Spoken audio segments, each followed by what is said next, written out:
Sekilas, rumah ini terlihat seperti rumah pada umumnya.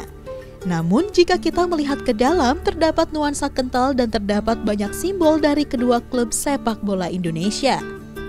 Penghuni rumah tersebut yakni sepasang suami istri, yang mana keduanya merupakan supporter fanatik klub sepak bola. Sang suami yang bernama Hambali merupakan supporter fanatik Persija Jakarta, sementara sang istri Riani merupakan pendukung setia klub Persib Bandung. Pernikahan keduanya secara tidak langsung mematahkan anggapan bahwa supporter dari kedua klub tersebut tidak bisa bersatu. Setiap ada pertandingan, setiap jalan pasti ada konflik. Bahkan dulu juga pernah beberapa kali ya, mungkin masih kecil ya pemikirannya. Jadi setiap ada Persikabo apa Persib main tuh suka juga ikut-ikut berantem kayak gitu. Kelahiran, rezeki, jodoh hingga kematian merupakan rahasia ilahi.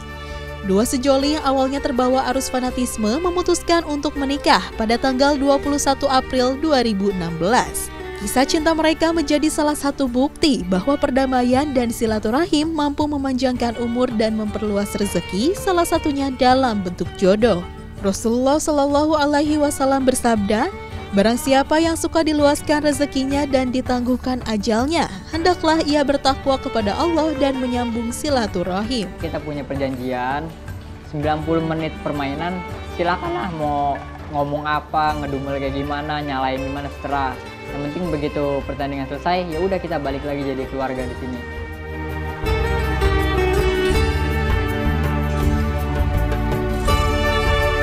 Sahabat Ustadz, bahwa dengan perdamaian, maka tim supporter lawan ataupun supporter dengan supporter lawan, ia bisa mendapatkan rezeki berupa jodoh. Ya, jadi intinya dengan membawa hati yang damai kemanapun, maka insya Allah akan membawa keberkahan. Ya, karena damai itu indah dan damai itu berkah. Sahabat Ustadz, bayangkan kalau kita hidup bertetangga, ya, jika hidup dalam bertetangga tidak damai, tetangga dengan tetangga saling mengejek, kemudian saling curiga, tentu hidup kita tidak akan tenang. Namun sebaliknya, meskipun beda agama, beda ras, beda suku, namun kita hidup berdampingan secara damai, tentu akan membawa kebahagiaan. Jadi intinya pentingnya sebuah kedamaian. Dari mana sih damai itu datang? Tentu dari hati yang paling dalam. Ya, jadi hati itu memiliki sifat-sifat yang baik. Dan sifat-sifat yang baik akan menimbulkan hal-hal yang baik. Dan hal-hal yang baik akan membawa sebuah keberkahan. Sebaliknya, kalau hati bisa dikalahkan oleh hawa nafsu yang ada dalam diri kita. Dan hawa nafsu itu tempat keburukan. Ya, tempat pertengkaran, tempat yang membawa sebuah hal-hal yang tidak baik. Maka itu pentingnya kita semua bisa mengalahkan hawa nafsu kita agar hawa nafsu tadi bisa membawa ketenangan. Ya, jadi hawa nafsu yang sudah mutmainah adalah hawa nafsu yang sudah dikalahkan oleh hati. Karena hawa nafsu tersebut sudah tenang. Nah, kalau demikian, hawa nafsu akan mendorong hati agar terus membawa dan menyinari siapapun untuk terlihat dan terbawa sebuah kedamaian.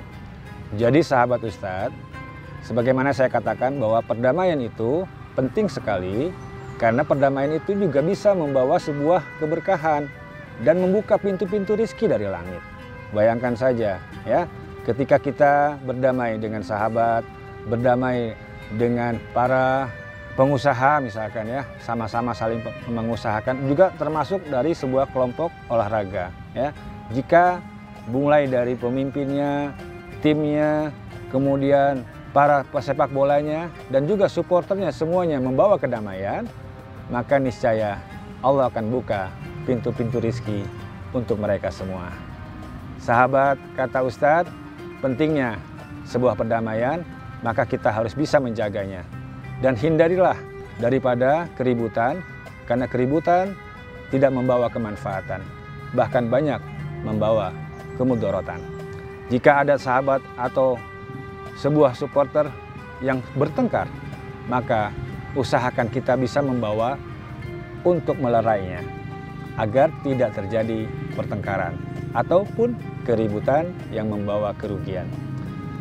Sahabat Ustadz, tetap bersama saya setelah yang satu ini. Dan hati bisa berdamai, karena hati dihiasi oleh sifat-sifat Allah.